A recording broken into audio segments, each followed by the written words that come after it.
주간의 시사 이슈들 미리 짚어드리는 시간 시사기상더 시사평론가 민동기 씨 어서 오세요. 안녕하십니까. 예, 5월도 이제 중반 넘어서고 있는데 이번 주에 주목해야 될 곳들 꼭꼭 짚어주시죠.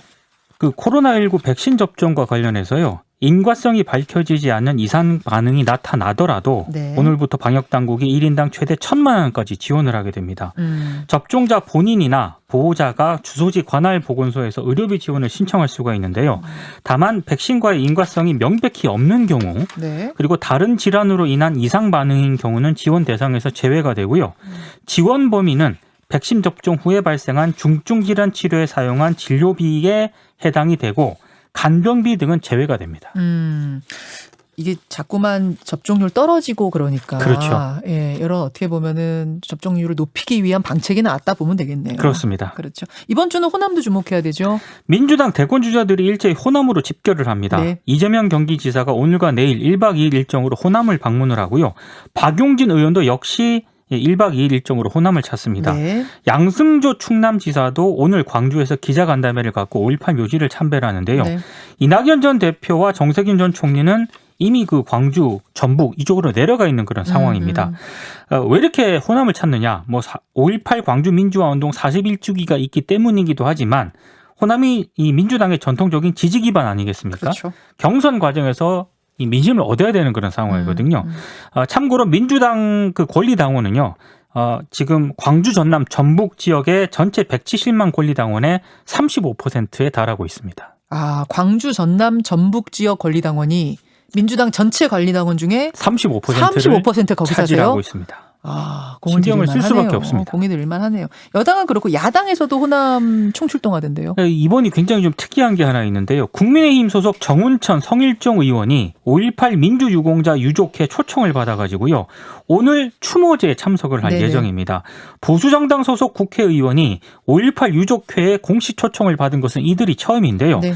정운천 의원은 5.18 단체와 지금까지 17차례 간담회를 진행을 했고요. 특히 성일종 의원 같은 경우에는 지난해 12월 5.18 관련 세계 단체를 보훈처 소속의 공법 단체로 승격하는 내용의 이 법률 개정안을 통과시키는데 상당히 기여를 했습니다. 네. 아무래도 이런 점이 반영이 된 것으로 보입니다. 그 대선 주자 가운데는 유승민 전 의원이 오늘 광주시 의회에서 기자회견 열고 5.18 묘지도 참배한다고 그렇습니다. 하고요. 뜨겁습니다. 광주가. 화요일로 넘어가죠. 화요일은 5.18 민주화운동 41주년 기념식이 열리는데요. 코로나19 때문에 민주유공자와 유족 60명 등 총 99명으로 인원이 제한이 됩니다. 네. 그리고 화요일은요. 최저임금위원회를 좀 주목을 해야 될 것 같은데요. 최저임금위원회 열려요? 최저임금위원회가 화요일 제2차 전원회의를 열고요. 제12대 위원들에게 위촉장을 줍니다. 네. 그리고 공익위원 가운데 위원장을 선출할 예정인데 이게 처음부터 순탄치 않을 것 같습니다. 왜냐하면 민주노총이 이 공익위원 가운데 2명의 교체를 강하게 요구를 해왔었거든요. 왜요? 왜냐하면 지난해와 올해 이 2명이 최저임금 인상률을 떨어뜨리는데 사실상 주도를 했다.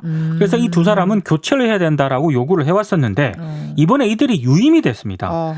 그래서 아마 민주노총이 강하게 반발을 하고 있는데요. 아무래도 논의 자체가 굉장히 어려움을 겪을 것으로 보입니다. 그래요. 수요일은 석가탄신일.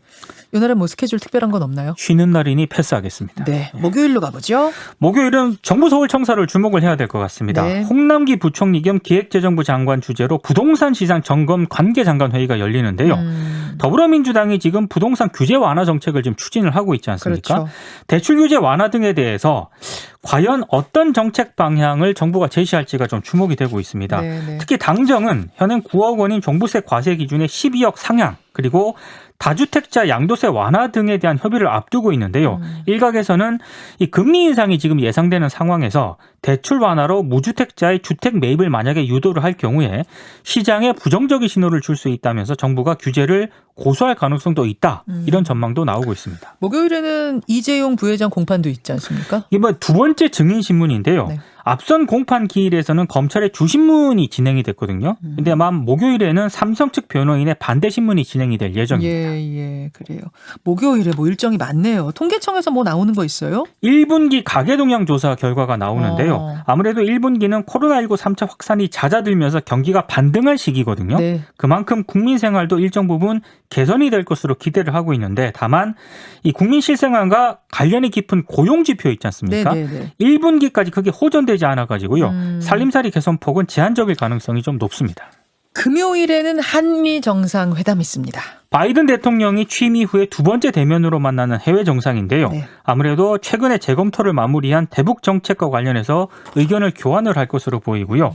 여기에 코로나19 감염이라든가 백신 협력, 뭐 기후변화 대응, 반도체 문제와 같은 방안에 대해서도 논의를 할 것으로 보이는데 네. 정상회담도 중요한데 삼성전자가 정상회담 하루 전에 미 상무부가 주재하는 반도체 공급망 점검회의에 참석을 하거든요. 국내 기업 가운데 유일하게 참석을 하는데 네. 어떤 논의를 할지 주목이 되고요. 그리고 정상회담에서 삼성 바이오로직스가 미국 모더나의 코로나19 백신을 국내에서 생산하는 이 문제가 보도가 되지 않았습니까? 네. 관련해서 정상회담에서 이 문제가 실제로 계약이 체결될 것인가 상당히 관심이 좀 주목이 되고 있습니다. 그래요.